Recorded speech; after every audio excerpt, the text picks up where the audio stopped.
Good afternoon বন্ধুরা, তোমার রারুর রূপকথায় তোমাদেরকে জানাই অনেক অনেক স্বাগত। তো তোমরা সবাই কেমন আছো? আশা করি সবাই খুব ভালো আছো, আর আমরাও কিন্তু বেশ ভালো আছি। প্রত্যেক দিন সকাল থেকেই ব্লগটা শুরু করি, তবে আজকে ভাবলাম সকাল থেকে না, দুপুর থেকে ব্লগটা শুরু করব। আসলে সকাল দিকে সেরকম কোনো কাজ বাজ ছিল না বলে আর ব্লগটা করা হয়নি। তো এখন বেজে গেছে দুপুর 12টা, আর এখন থেকেই শুরু করলাম আমি আমার ব্লগটা। তো আশা করছি অন্য দিনের মতন আজকের ভিডিওটাও তোমাদের বেশ ভালো লাগবে।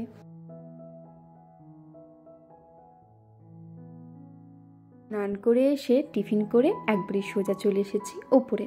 তার মাঝে টুকিটাকি কাজ ছিল, সেগুলো কিন্তু শেষ করে নিয়েছি।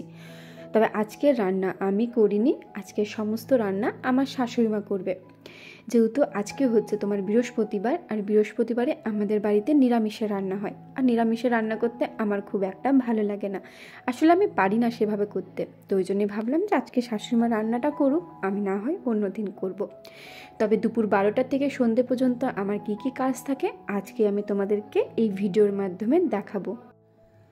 এখন বেজে গেছে দুপুর 12টা, তো অমনি আমি সোজা উপরে চলে এসেছি। আর উপরে এসেই প্রথমে আগে সমস্ত ঘরের দরজা জানলাগুলো লাগিয়ে দেব। আর ব্যালকনির দরজাটা আমাদের খুব একটা খোলা হয় না, কিন্তু শ্বশুরমশাই যদি একবার খুলে দিয়ে চলে যায়, টুনি না লাগাতে ভুলে যায়।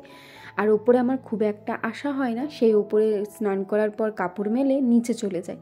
আর এই 12টা সাড়ে 12টার সময় যখন আমার রান্না বান্না হয়ে যায়, তারপরে আমি ওপরে চলে আসি, কারণ এই দরজা জানলাগুলো 12টার মধ্যে আমাদের বন্ধ করতে হয়। তো যাই হোক, এদিকে ব্যালকনির দরজা, তারপরে তোমার সমস্ত রুমের দরজা জানলা কিন্তু আমি বন্ধ করে দিলাম। আর এরপরও আমার অনেক কাজ আছে, সেগুলো চলো তোমরা দেখতে থাকো।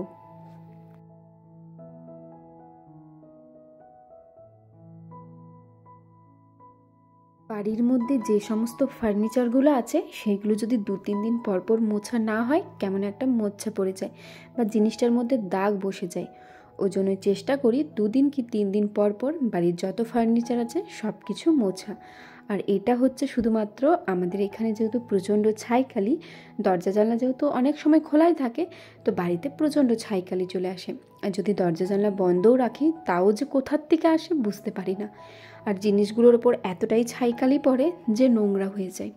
ওই জন্য চেষ্টা করি 2-3 দিন পর পর এই যত বাড়ির ফার্নিচার আছে সব কিছু মোছা। তো আজ হয়েছে আমার সময়, তো ওই জন্য চলে এসেছি সোজা উপরে। তবে একদিন তো সব ঘরেরগুলো করা হয় না, তবে চেষ্টা করি এক দিন করে করার। আজকে যেমন আমার রুমের ফার্নিচারগুলো পরিষ্কার করছি, পরের দিন হয়তো আরও অন্য রুমেরগুলো করব। তো এইরকম করে পুরো 5 থেকে 6 দিন আমার সময় লেগে যায় সমস্ত রুমের ফার্নিচার পরিষ্কার করতে। আর যদি পরিষ্কার না হয়, তাহলে ধরো নিজেদেরই একটা নষ্ট, কারণ জিনিসগুলো অনেক কষ্টে কিন্তু বানানো। আর এই জিনিসগুলো যদি নষ্ট হয়ে যায়, নিজেদেরই কিন্তু খারাপ লাগবে। আর সবথেকে বড় ব্যাপার হচ্ছে, এই ঘরের সমস্ত জিনিস নিজের পছন্দের। আর নিজের পছন্দের জিনিসটা যখন নষ্ট হয়ে যায় বা খারাপ হয়ে যায়, সেটা কি আর ভালো লাগে? একদমই না।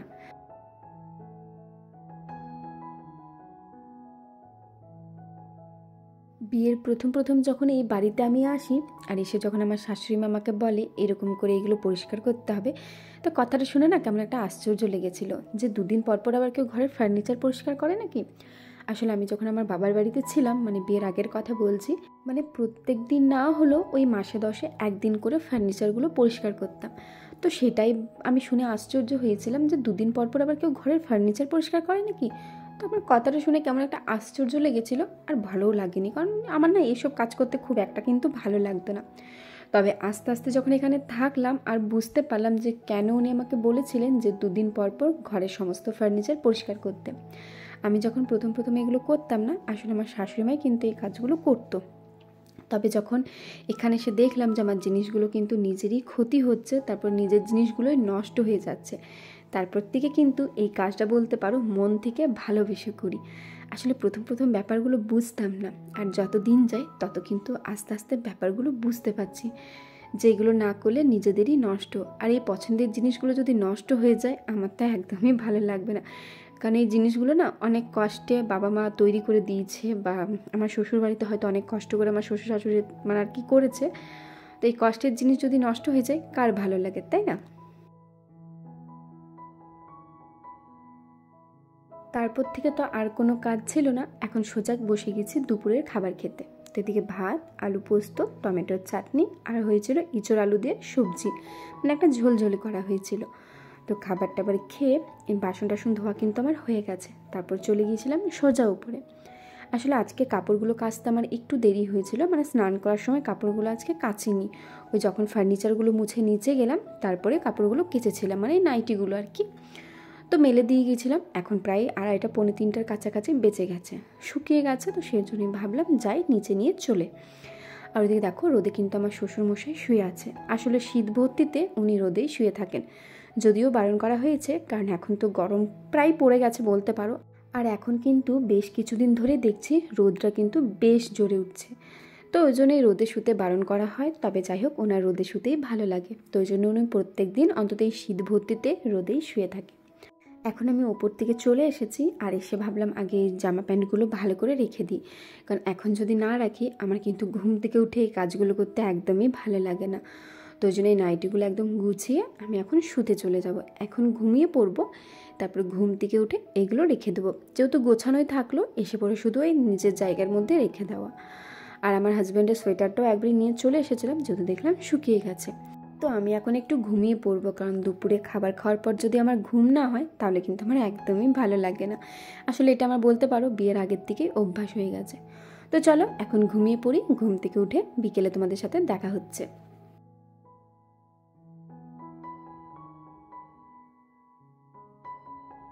বিকেলে আমি ঘুম থেকে উঠে পড়েছি, আর এখন ঘড়িতে প্রায় 5টার মতো বেজে গেছে।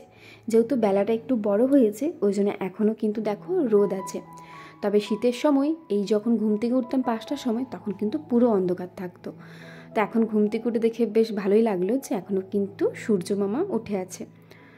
তো এখন ঘুম থেকে উঠে প্রথমে আগে ভাবলাম নাইটিগুলো নিজের জায়গায় রেখে দিই, কারণ আমি যদি নিজের জায়গায় নিজের জিনিস না রাখি আমার শাশুড়ি মা কিন্তু একদমই পছন্দ করে না। উনি ভালোবাসেন যেখানে যার জিনিস সেখানেই থাকতে। তো ওই জন্য আর কি আমি কথা মতো চেষ্টা করি যতটুকু পারার কাজগুলো পরিষ্কার করার। তবে কিন্তু আমি এত পরিষ্কার পরিচ্ছন্নভাবে কাজ করতে পারি না যেটা আমার শাশুড়ি মা করে। তো এখন ওপর থেকে নিচে চলে এসেছি, আর নিচে এসে প্রথমে আগে ভাবলাম মুখে চোখে জল নিয়ে নিই, কারণ এখনও কিন্তু আমার ঘুমের রেস্টটা কাটেনি, এখনও কেমন যেন একটা ঘুম ঘুম পাচ্ছে। তো সেই জন্য চোখে মুখে জল নিয়ে মুখটা ভালো করে পরিষ্কার করে সোজা চলে যাব রান্নাঘরে।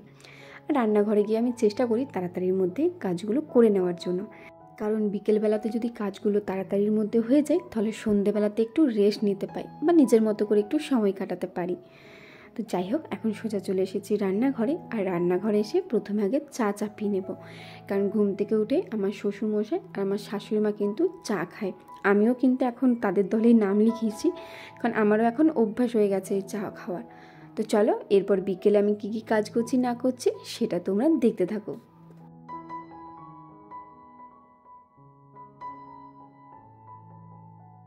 বিকেলে যখনই ঘুম থেকে উঠে নিচে আসি প্রথমে আগে একটু ফ্রেশ হয়ে চা বসিয়ে দিই, আর 3 কাপের মতো চা করি। আমার 1 কাপ, আমার শাশুড়ি মায়ের 1 কাপ, আর শ্বশুরমশাই 1 কাপ। আর আমার হাজব্যান্ড কিন্তু একদমই চা খেতে পছন্দ করে না, ওর জন্য করি না। তো 3 কাপ জলে আমি 5 চামচ চিনি আর একটু মতো চা পাতা দিয়ে দিয়েছি। আর আমাদের বাড়িতে কিন্তু লিকার চাই হয়, আমাদের বাড়িতে কেউ দুধ দেওয়া চা পছন্দ করে না। তবে লিকার চায়ের মধ্যে একটু আদা বাটা দিয়ে দিই, আদা বাটা দিলে বেশ ভালোই লাগে খেতে।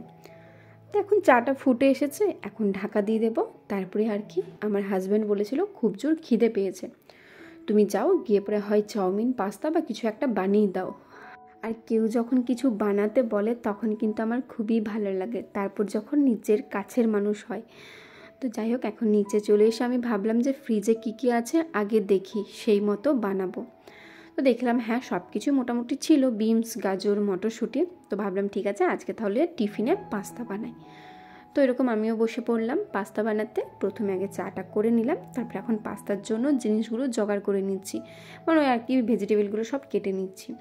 তো এদিকে আমি গাজর কাটতে বসে গেছি, গাজরটা কেটে নেব, বিনস কেটে নেব, একের পর এক সব ভেজিটেবলগুলো কেটে তারপর ওর পছন্দ মতন পাস্তা বানাবো।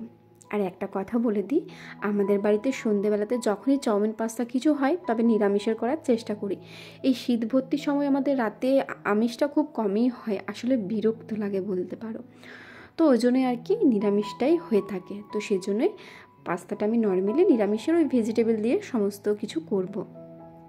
তবে এদিকে গাজর কাটা হয়ে গেছে, এখন বিনস কেটে নিচ্ছি। আর বিনসগুলো একটু ব্যাকা ব্যাকা করে কাটছিলাম, কারণ আমি দেখেছি দোকানে এইভাবেই কেটে থাকে।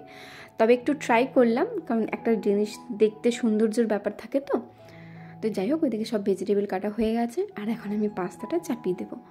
তো একটা জায়গার মধ্যে জল নিয়ে নিয়েছি, আর তার মধ্যে পরিমাণ মতো একটু পাস্তা দিয়ে দিয়েছি। আর পাস্তাগুলো যেই সেদ্ধ হয়ে গেছে সেই ঠান্ডা জলে ধুয়ে নেব।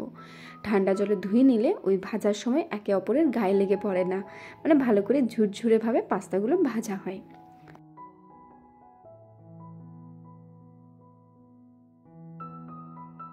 আর একটা কথা, আমি বাড়িতে যখনই পাস্তা চাউমিন কিছু বানাই আমি কিন্তু ম্যাগি মশলাটাই দিয়ে থাকি। আমার ম্যাগি মশলাটাই বেশি ভালো লাগে। তো এদিকে কড়াইয়ে একটু তেল দিয়ে তার মধ্যে হলুদ দিয়ে দিয়েছি। আর হলুদটা যদি তেল থাকতে থাকতে প্রথমেই দেওয়া হয় তাহলে হলুদের একটা গন্ধ ওঠে না, তো ওই জন্য প্রথমেই হলুদ দিয়ে দিই। আর তারপরে সমস্ত ভেজিটেবলগুলো দিয়ে ভালো করে নাড়াচাড়া করে একটু ভেজে নেব। যদিও বিনসটা ভাজতে একটু সময় লাগে, তো যাই হোক, এদিকে সবজি ভাজা আমার হয়ে গেছে। আর তার মধ্যে একটু বিট লবণ দিয়ে এখন আমি পাস্তাগুলো দিয়ে দিয়েছি। তো ভালো করে পাস্তাগুলো নাড়াচাড়া করে ভেজে নেব। তবে পাস্তাটা যদি জল দিয়ে ধোয়া হয় তাহলে কিন্তু এইভাবে ভাজা হয়, নাহলে কেমন একটা গায়ে লেগে যায় বা কড়াইয়ের গায়ে লেগে যায়, তো এটা কিন্তু একদমই ভালো লাগে না। তো এখন ম্যাগি মশলাটা দিয়ে দেবো। আর ম্যাগি মশলা কিন্তু চাউমিনের মধ্যে বা পাস্তার মধ্যে দিলে কিন্তু আমার মনে হয় টেস্টটা দ্বিগুণ বেড়ে যায়। পাস্তার মধ্যে যেহেতু লঙ্কাটা দিইনি, ওই জন্য ভাবলাম একটু গোলমরিচ গুঁড়ো দিয়ে দিই। আর লঙ্কা দিইনি কারণ এখন আমার লঙ্কা খাওয়া বারণ আছে, ওই জন্যই লঙ্কাটা দিইনি। একটু গোলমরিচ গুঁড়ো দিয়ে দিলাম, তাহলে একটু ঝাল ঝাল লাগবে। তো ভালো করে নাড়াচাড়া করে আমি এখন পরিবেশন করে নেব গরম গরম পাস্তা। তো বন্ধুরা, আজকের ভিডিওটা এত দূরেই রাখলাম। যদি কিছু ভালো লেগে থাকে অবশ্যই like, comment, share and subscribe করে আমার পাশে থেকো। আজকের মতো টাটা।